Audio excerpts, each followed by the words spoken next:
Por muito tempo, eu acreditei nessa afirmação de que a igreja brasileira se tornaria o celeiro do mundo, né?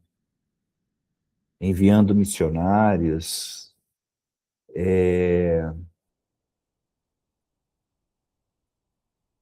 compartilhando experiências,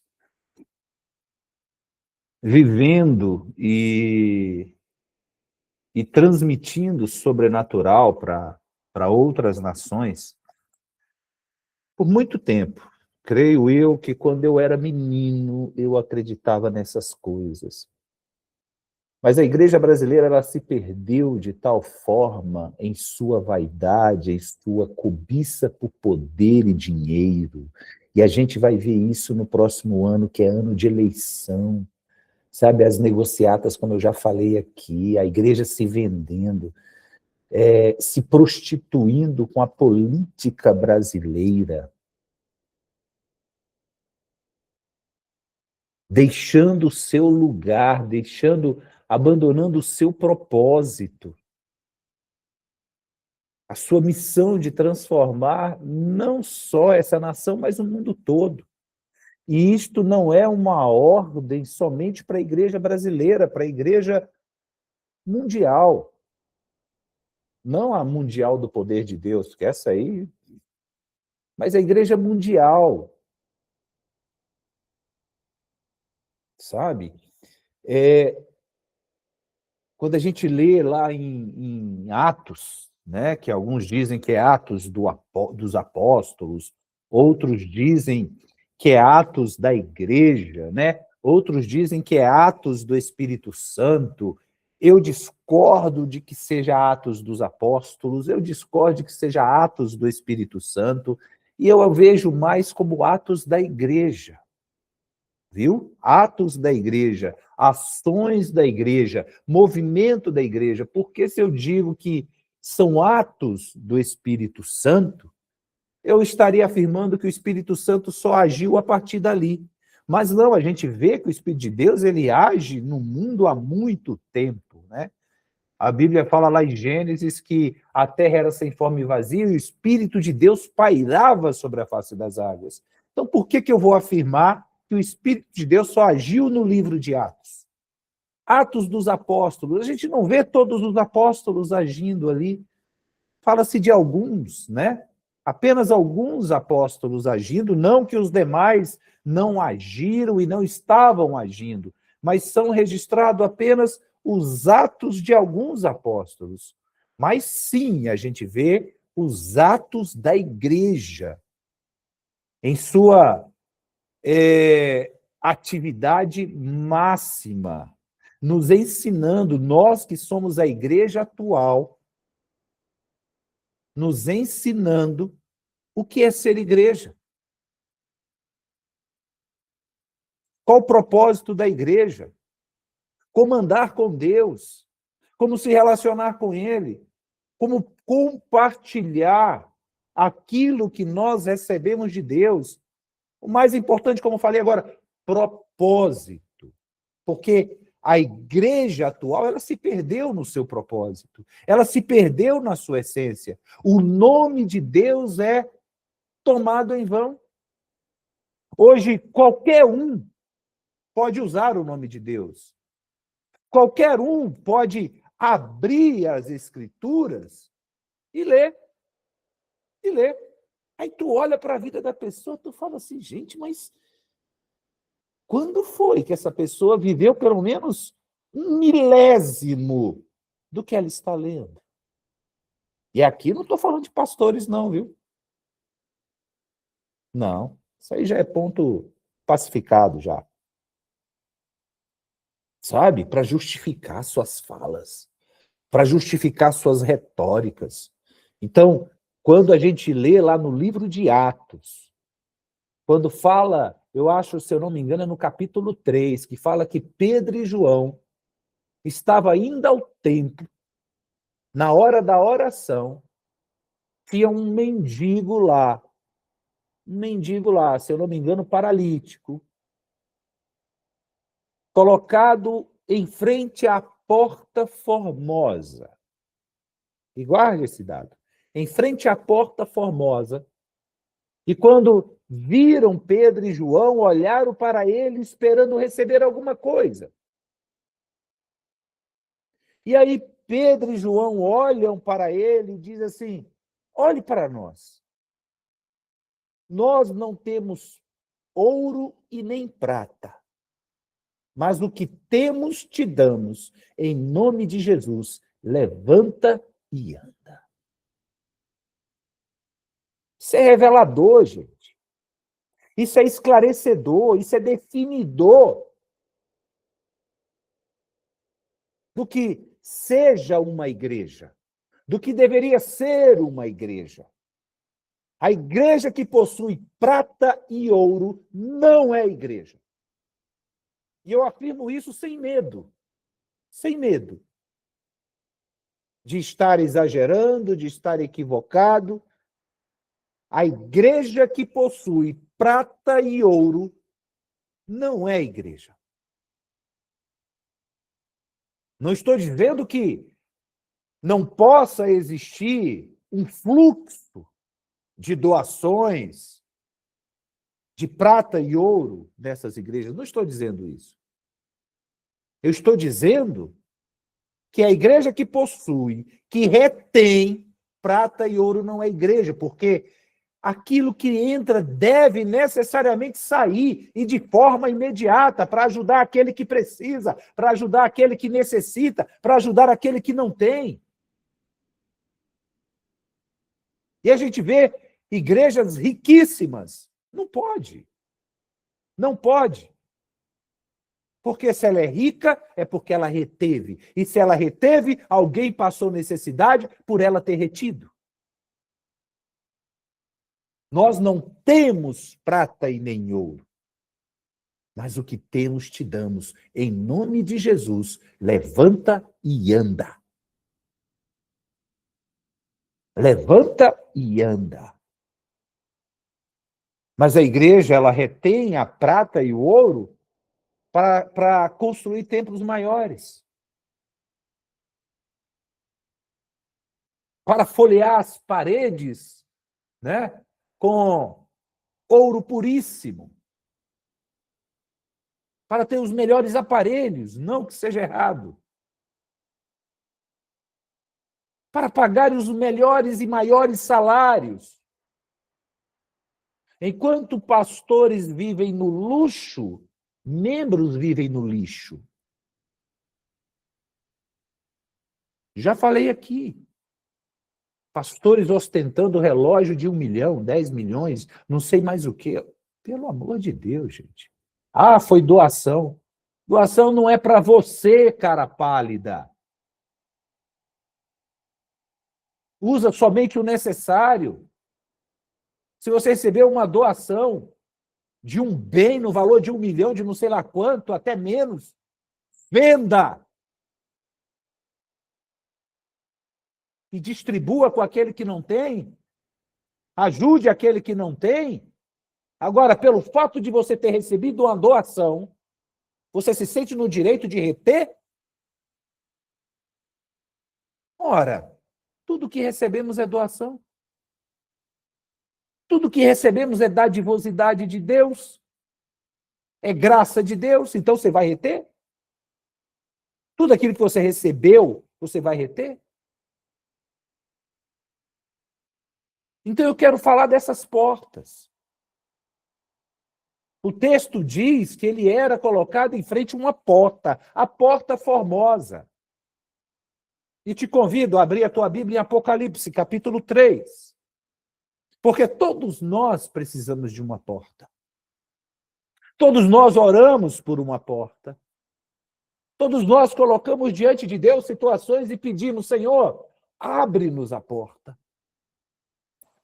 Nós pedimos que Deus abra a porta. Nós pedimos que Deus feche portas. A gente tem parece que a gente tem uma relação de simbiosidade, né? De simbiose com as portas. A gente ora para Deus abrir, a gente ora para Deus fechar, né? A gente usa esse texto aqui que nós vamos ler agora, que se Deus abriu aquela porta, ninguém vai fechar, se Deus fechou aquela porta, ninguém vai abrir, e a gente se esquece de algumas questões, principalmente ninguém quem? Ninguém quem vai abrir a porta que Deus fechou, ninguém quem vai fechar a porta que Deus abriu. Ninguém quem. Aí a gente precisa definir essas coisas, né? A gente precisa aqui, no livro de Apocalipse, no capítulo 3,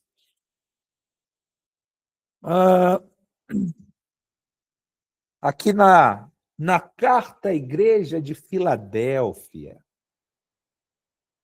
diz assim, a partir do versículo 7, ao anjo da igreja em Filadélfia escreve: estas coisas diz o santo, o verdadeiro. E é importante que você anote estas credenciais antes das declarações escritas nessas cartas.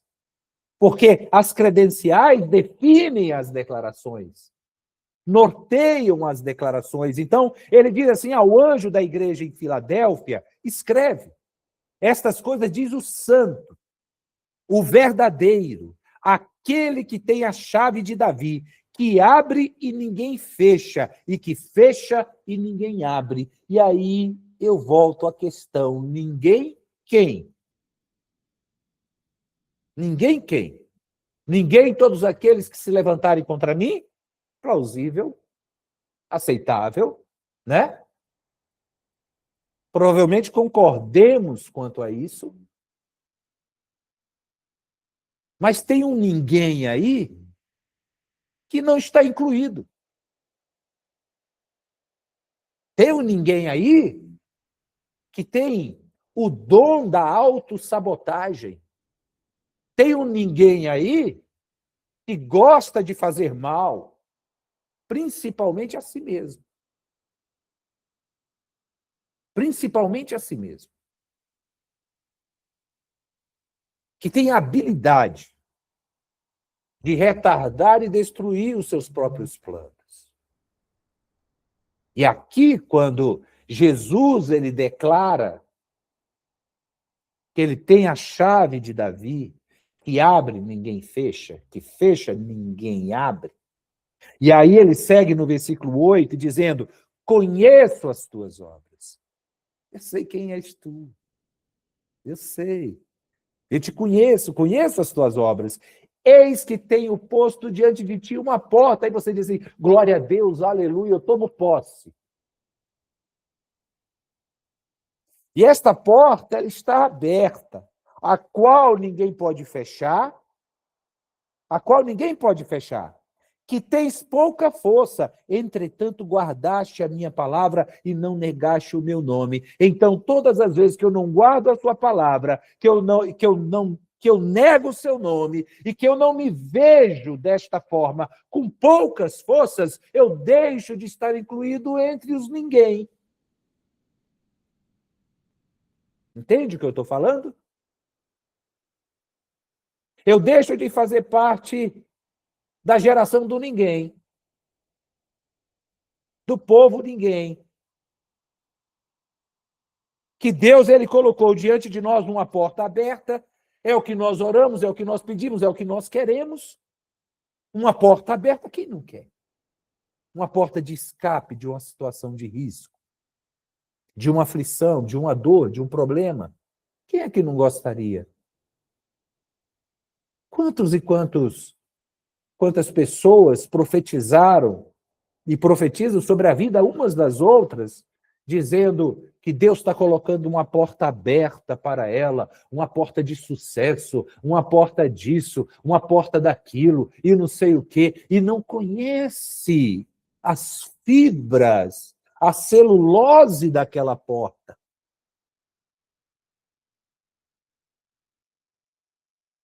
Não sabe ela que as contingências daquela porta dependem de eu atender a esses pré-requisitos aqui.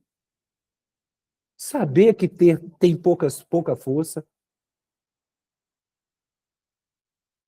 guardar a sua palavra e não negar o seu nome.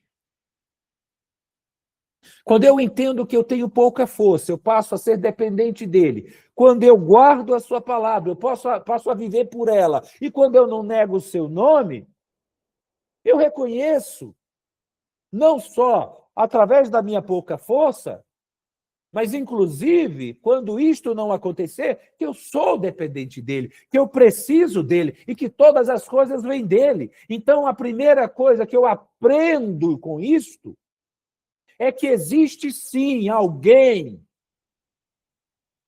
que, se é alguém, deixou de ser ninguém. Que é alguém que pode fechar a porta que Deus abriu e abrir a porta que Deus fechou, que sou eu mesmo. Eu posso fazer isto. Deus, ele colocou diante de nós uma porta, é um fato. Uma porta aberta para nos dar escape, para nos dar livramento, para nos dar esperança, mas não é a porta da esperança do Silvio Santos, para nos dar esperança, para nos dar paz, sabendo que aquilo pelo qual a gente ora, o caminho já está acessível, mas que eu posso fechar as portas que Deus abre na minha vida. E eu posso abrir as portas que Deus fecha na minha vida. São livramentos que Deus vai te dando no dia a dia, na sua relação com Ele, na sua caminhada com Ele, que eu insisto em voltar ao Egito. Eu sinto saudade das cebolas do Egito. E eu vou lá e falo assim, não, eu vou abrir só mais um pouquinho, só mais esta vez. E é onde a gente quebra a cara. É onde a gente sofre. É onde a gente se perde.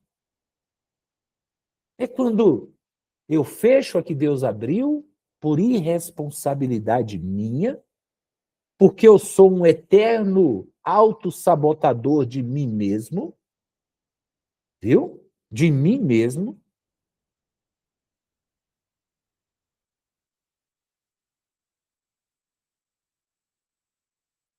E que eu abro aquela que ele fechou, trazendo de volta a dor e o sofrimento sobre a minha vida. Então, sim, eu sou alguém que não faço parte da tribo dos ninguém. E que eu posso, sim, alterar esta situação, reverter essa situação, abrir a que ele fechou e fechar a que Deus abriu. E aí eu estou sempre zerando o cronômetro. Eu não cresço, eu não desenvolvo, eu não avanço. E a outra característica desta porta aberta que Deus colocou nas nossas vidas, e não somente desta porta, mas das portas com as quais a gente se depara, é que nem toda porta aberta é de Deus e nem toda porta fechada é do diabo. Mas não. Você, no seu orgulho, na sua vaidade, quando vê uma porta aberta, diz, é de Deus. Né? Não. Quando vê uma porta fechada, diz, foi o diabo. Foi não. É Deus te livrando. E você acha que foi o diabo. É o diabo armando uma cilada, abrindo uma porta para você, e você achando que é Deus agindo. É Deus operando. É Deus falando. Então, primeiro, eu posso abrir a porta que Deus fechou e fechar a porta que Deus abriu. Segundo, nem toda porta aberta é de Deus, nem toda porta fechada é do diabo. Terceiro, vamos lá para Mateus, capítulo 7. Abre lá.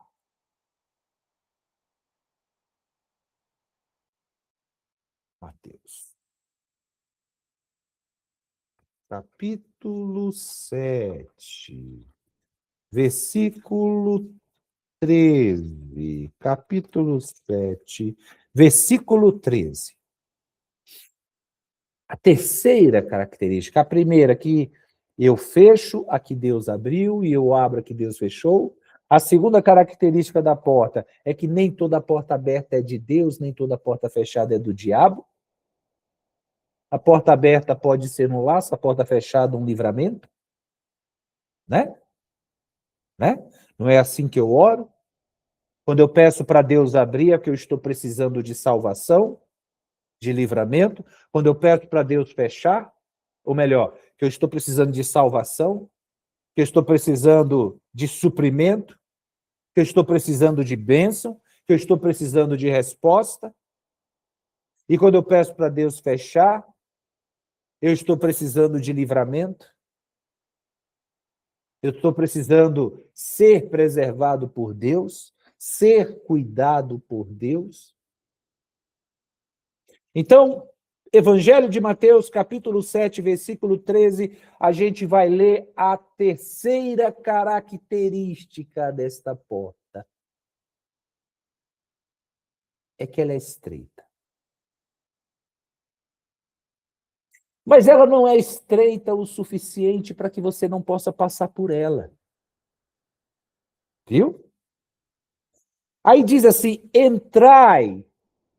E se ele está dando uma ordem, e toda a ordem de Deus, todo o imperativo de Jesus, garante a factibilidade da ordem. Todo imperativo de Jesus garante, é a garantia da factibilidade da ordem. Ele está dizendo, entrai. É difícil? É. Vai dar trabalho? Vai. Você vai preferir o caminho mais fácil, a porta mais larga? Sim, porque é tudo mais fácil. Mas levam à perdição, levam à morte, como está dito aqui no texto. Então, entrai pela porta estreita. A terceira característica da porta que Jesus coloca diante de nós, aberta, ela é estreita. Aí ele diz, entrai por ela. Se fosse para entrar por ela, negue-se a si mesmo e entre por ela. Abra mão das tuas contingências e entre por ela. Entrai pela porta estreita. Sabe por quê? Larga é a porta e espaçoso o caminho que conduz para a perdição. Perdição é desperdício. Então, tudo aquilo que eu carrego de valor, tudo aquilo que eu carrego de essência, tudo aquilo que eu carrego de graça, se eu entro pela porta larga, eu perco. Aí você diz assim, aqueles que estão vindo aqui pelas primeiras horas da madrugada, participando aí, pelas primeiras horas da manhã, né? Não da madrugada, participando aí do período de jejum e oração, dos 21 dias de jejum e oração, tem aprendido que todo mundo tem alguma coisa. Viu? A parábola dos talentos nos revela isso. Uns tinham mais, outros tinham menos, mas todos tinham tesouro. Você pode não ter tudo que todo mundo tem, mas você tem alguma coisa. E esta coisa que você tem precisa ser preservado. Esse tesouro que você tem precisa ser preservado. Aquilo que Deus tem depositado dentro de você como vaso de barro, porque é isto que o texto diz, que ele deposita o seu tesouro em vaso de barro para que a excelência do poder seja dele, não nossa. Não nossa. Para que não haja jactância, para que não haja vaidade. Em Cristo não cabe nenhum tipo de jactância, nenhum tipo de vaidade, tudo é para Ele. Nós lemos hoje de manhã, que lá em Efésios, que Deus fez com que todas as coisas convergissem nele, e agora nós estamos diante desta porta que Ele colocou diante de nós, e que é estreita. Não caia na ilusão do caminho fácil. Não caia na ilusão da porta larga. Sabe aquele ditado popular? E hoje eu falei sobre isso, né? A gente falou sobre a sabedoria, que algumas pessoas têm só saber, né? Só o conhecimento, mas não têm a sabedoria. E a sabedoria a gente adquire e aprende na caminhada, na vivência, na renúncia, na compreensão, no dilatamento da mente, né? Dando razão a Deus todos os dias. Aí a gente vai adquirindo essa sabedoria, a gente vai amadurecendo essa sabedoria, a gente vai construindo essa sabedoria. E há uma sabedoria popular que diz assim: quando a esmola é demais, o santo desconfia. Né?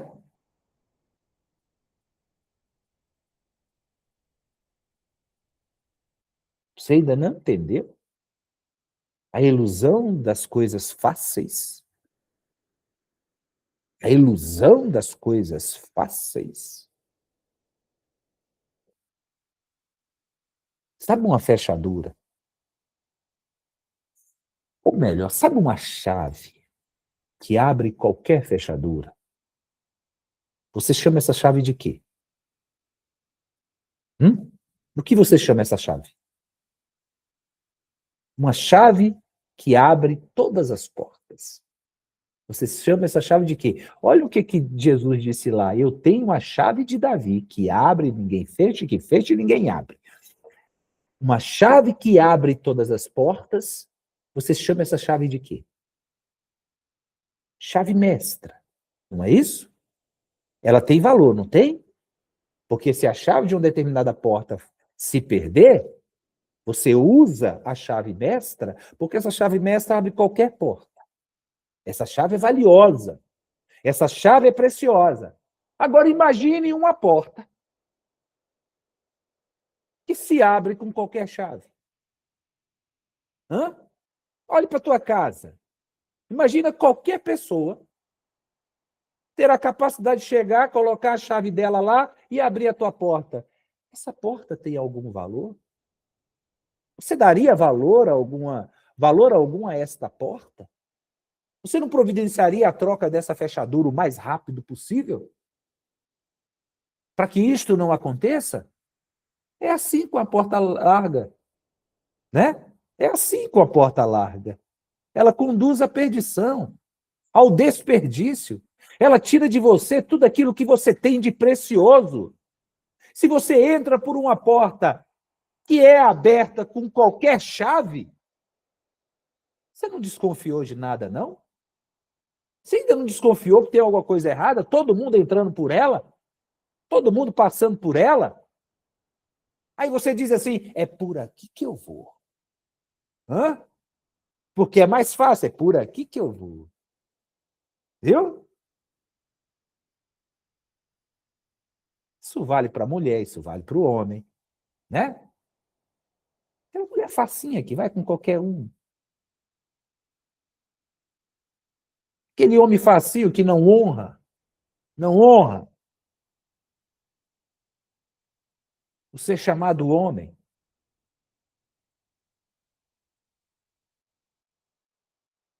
Então você não desconfia que a, a porta larga e o caminho espaçoso tem alguma coisa errada? É fácil, mas vai tirar alguma coisa de mim. Tá fácil, mas eu vou ter que deixar alguma coisa, eu vou ter que abrir mão de alguma coisa. Lembra lá em Provérbios? Sobre tudo que se deve guardar, guarda o teu coração, porque é dele que procedem as veredas da vida. Então a porta que está posta diante de nós é uma porta estreita. Entrai por ela, disse Jesus. Entrai por ela. Porque estreita é a porta e apertado o caminho que conduz para a vida.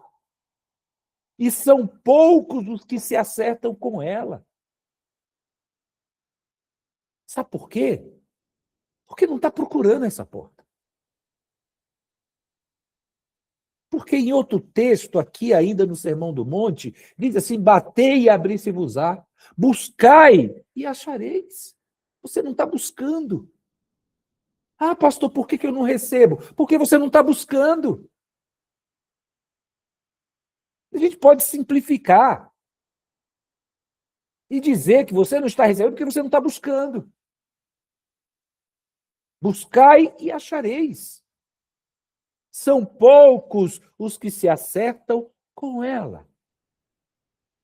Ela não está exposta, sabe? Ela não está com. Ela não foi colocada com visível aparência.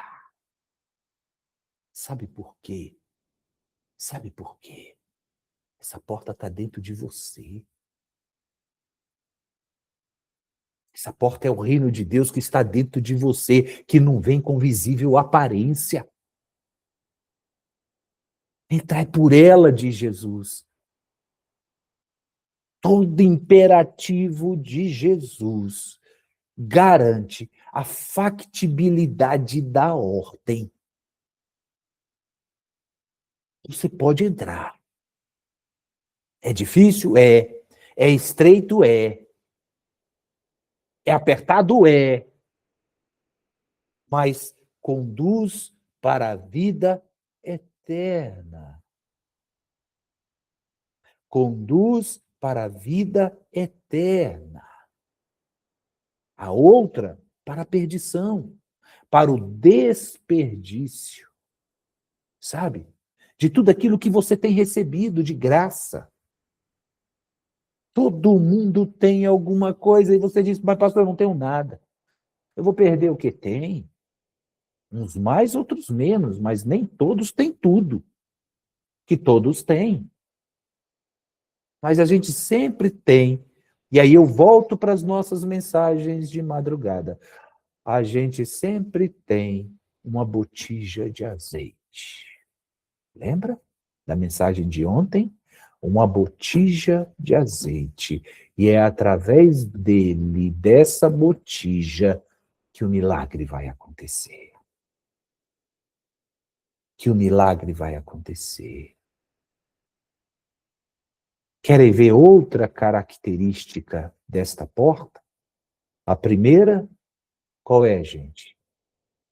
É que nem toda. A primeira é que eu posso fechar a porta que Deus abriu e abrir a porta que Deus fechou. A segunda, que nem toda porta aberta é de Deus, nem toda porta fechada é do diabo. A terceira é que esta porta é estreita. É estreita. Não é isso? E a gente vai para a quarta. A quarta. Abre lá, por gentileza. Abre lá. Vamos seguir aqui, Mateus. Vamos ler Mateus primeiro, depois a gente vai para Lucas. Mateus, lá no Mateus capítulo 23. 25. Mateus capítulo 25. Olha o que diz aqui, ó.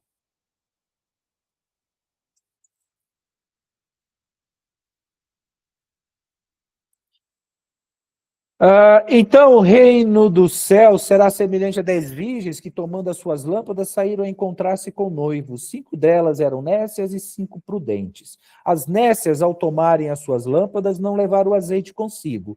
No entanto, as prudentes, além das lâmpadas, levaram azeite nas vasilhas. E, tardando o noivo, foram tomadas de sono e adormeceram. Mas à meia-noite ouviu-se um grito: eis o noivo, saí ao seu encontro. Então se levantaram todas aquelas virgens e prepararam as suas lâmpadas. E as nécias disseram às prudentes: dai-nos do vosso azeite, porque as nossas lâmpadas estão se apagando. Mas as prudentes responderam: não, para que não nos falte a nós e a vós outras. E diante aos que os vendem e comprai-o. E saindo elas para comprar, chegou o noivo, e as que estavam apercebidas entraram com ele para as bodas, e fechou-se a porta. A quarta característica, e a gente vai ler outro texto, a quarta característica é que essa porta, ela vai ser fechada. Lá em Apocalipse, quando nós lemos, diz lá: eis que ponho diante de vós uma porta aberta. Ainda há tempo, ainda há tempo. Mas um dia esta porta será fechada.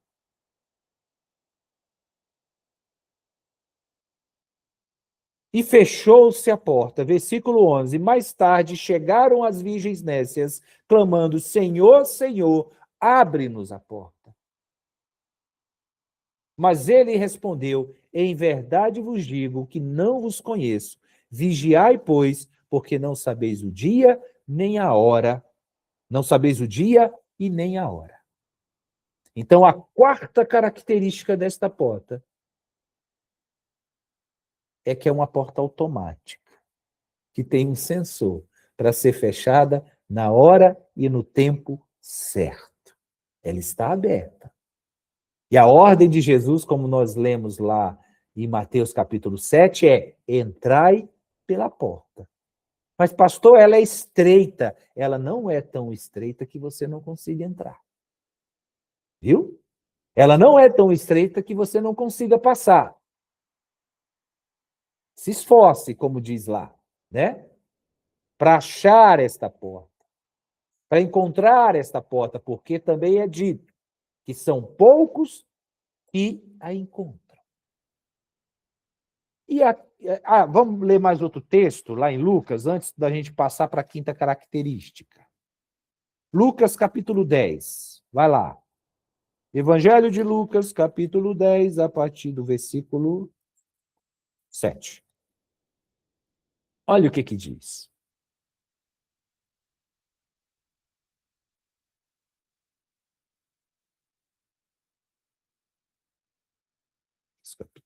João, gente, não é Lucas, não, é João.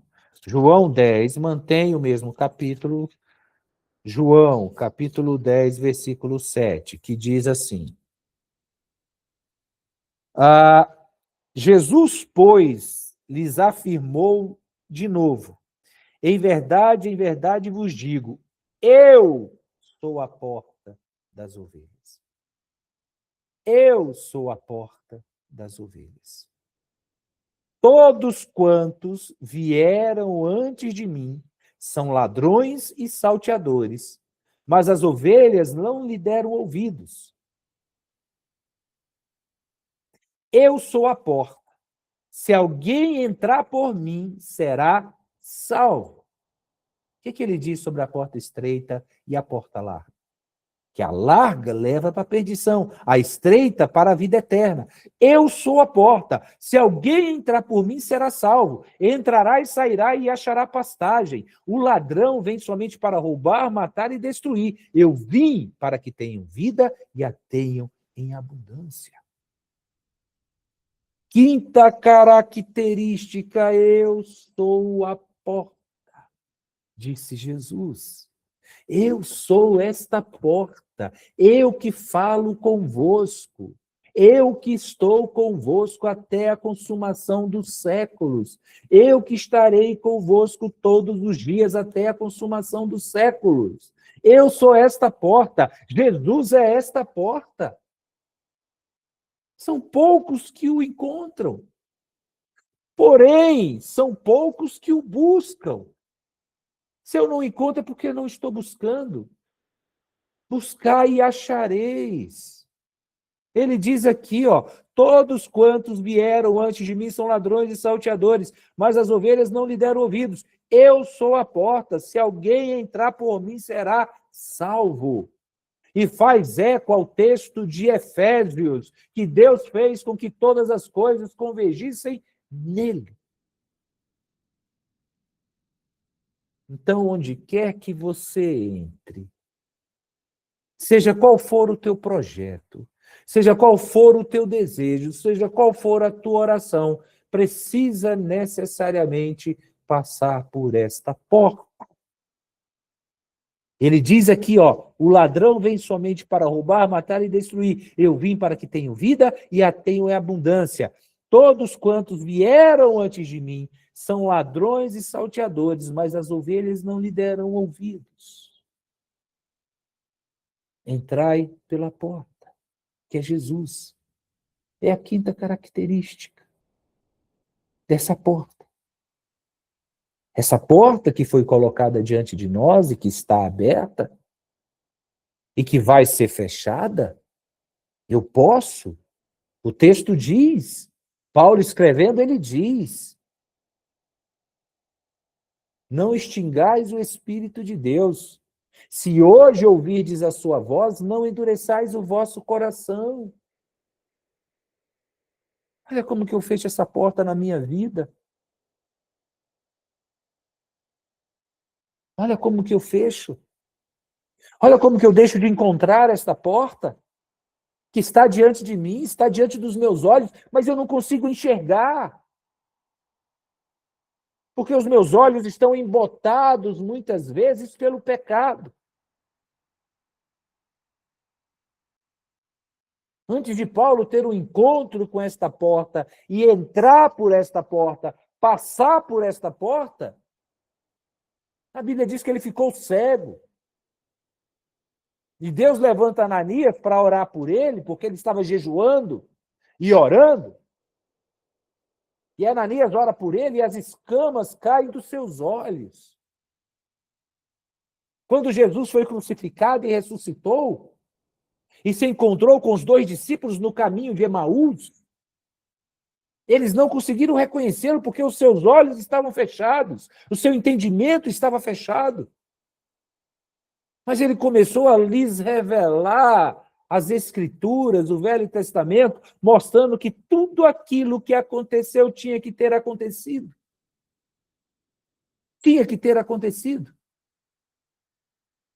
E depois que ele parte, ele diz assim, olha, e os seus olhos são abertos, seu entendimento é aberto, e ele diz assim, olha, não nos ardia o coração quando ele falava conosco, nos abrindo as Escrituras, nos ensinando as Escrituras, nos explicando as Escrituras. Essa porta está diante de você, essa porta está diante de nós. Mas os olhos ficam embotados por causa do problema, por causa da aflição, por causa da dificuldade, por causa das lutas, e a gente não consegue enxergar. E ele diz apenas, todos quantos vieram antes de mim são ladrões e salteadores, mas as ovelhas não lhe deram ouvidos. Eu sou a porta. Se alguém entrar por mim, será salvo. É o convite de Jesus. Entrai pela porta estreita. Entrai pela porta estreita. É estreita porque para entrar por ela você precisa negar a si mesmo, tomar a sua cruz e segui-lo. Negar a si mesmo, ninguém quer. Ninguém quer. Ninguém quer abrir mão das suas vontades. Ninguém quer abrir mão dos seus desejos. Ninguém quer abrir mão das suas pulsões. Ninguém quer renunciar por amor a Jesus. Sabe? É você saber que tu podes. Tu podes. Mas você diz assim, não, por amor a Jesus, não. E a gente vive esse faz de conta, né? A gente vai vivendo esse faz de conta. A gente finge que é santo. A gente finge que adora. A gente finge que serve. Aí sabe o que acontece? Deus finge que te atende.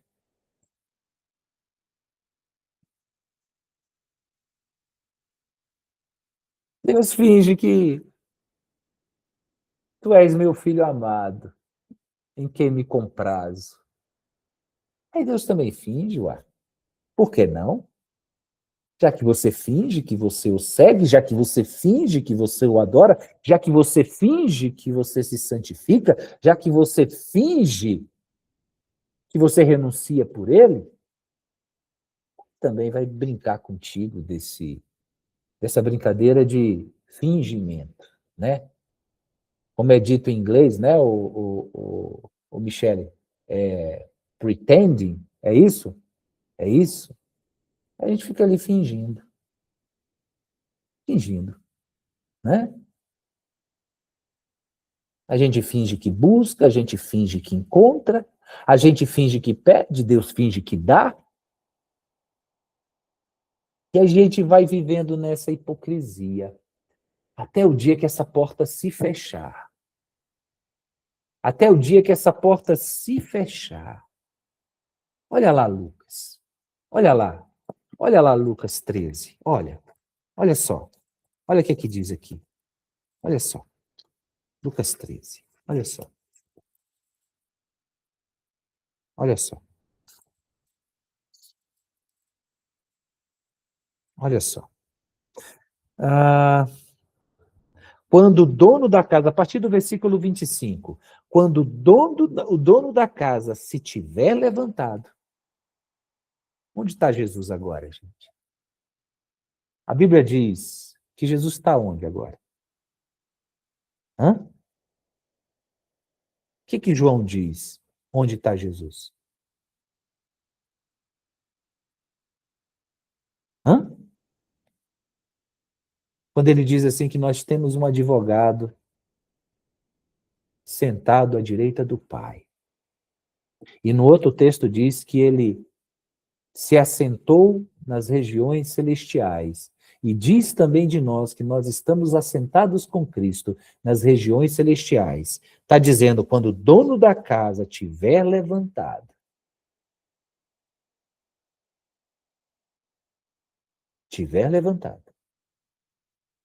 e fechado a porta, e vós, do lado de fora, começardes a bater. Oh, mas a Bíblia não diz bater e abrir-se-vos-á? Enquanto é tempo. Quando o tempo acabar, você vai bater, você vai esmurrar, você vai quase derrubar a porta e ela não vai abrir. O bater e abrir-se-vos-á, a promessa de bater e a certeza de que se abrirá, enquanto há tempo. Viu? Começardes a bater, dizendo, Senhor, abre-nos a porta. Ele vos responderá, não sei de onde sois. Então direis, comíamos e bebíamos na tua presença, e ensinavas em nossas ruas. Mas ele vos dirá, não sei de onde vós sois. Apartai-vos de mim, vós todos os que praticais a iniquidade.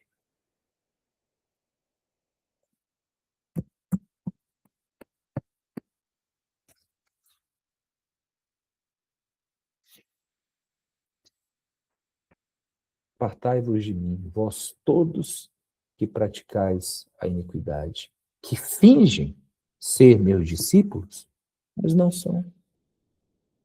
Mas, Senhor, a gente comia junto, a gente caminhava junto, o Senhor ensinava em nossas ruas. Tá certo que a gente fingia que aprendia, fingia que ouvia, mas abre-nos a porta. Quando o dono da casa se levantar e fechar a porta, quando o dono da casa se levantar e fechar a porta. Amém? Essa porta que é Jesus, ela está aberta diante de você. Num outro texto diz, quem crê em mim, entrará e sairá e encontrará pastagem. Essa liberdade de estar em Jesus, né? E que tudo passa por ele. Nada vai acontecer se não for através de Jesus. Querido Deus, maravilhoso eterno Pai, nós te damos graças, meu Senhor, por mais uma oportunidade de estarmos diante de Ti e saber, meu Senhor, que o Senhor colocou diante de nós uma porta aberta, meu Pai, uma porta de salvação, uma porta de vida eterna, uma porta de refrigério, meu Senhor, onde nós podemos passar e onde encontraremos, meu Senhor, o suprimento para as nossas almas, meu Deus. A ordem de Jesus é entrai por ela, entrai por ela, ainda que seja estreita, ainda que o caminho seja apertado, entrai por ela, porque é ela que conduz à vida eterna. E nós cremos, meu Senhor, e te damos graças, meu Pai, em nome de Jesus. Abençoe a tua igreja, abençoe o teu povo, abençoe cada um que aqui está, meu Senhor. Aqueles, meu Deus, que estarão novamente amanhã, dando continuidade, meu Senhor, a esses 21 dias de jejum e oração. Abençoe-os, meu Senhor, e supra todas as suas necessidades em Cristo Jesus. Que a graça do Senhor Jesus Cristo, o amor de Deus e as doces consolações do Espírito Santo sejam com cada um nesta manhã, com cada família aqui representada, desde hoje para todos sempre. Se você crê, diga amém e graças a Deus. Amém?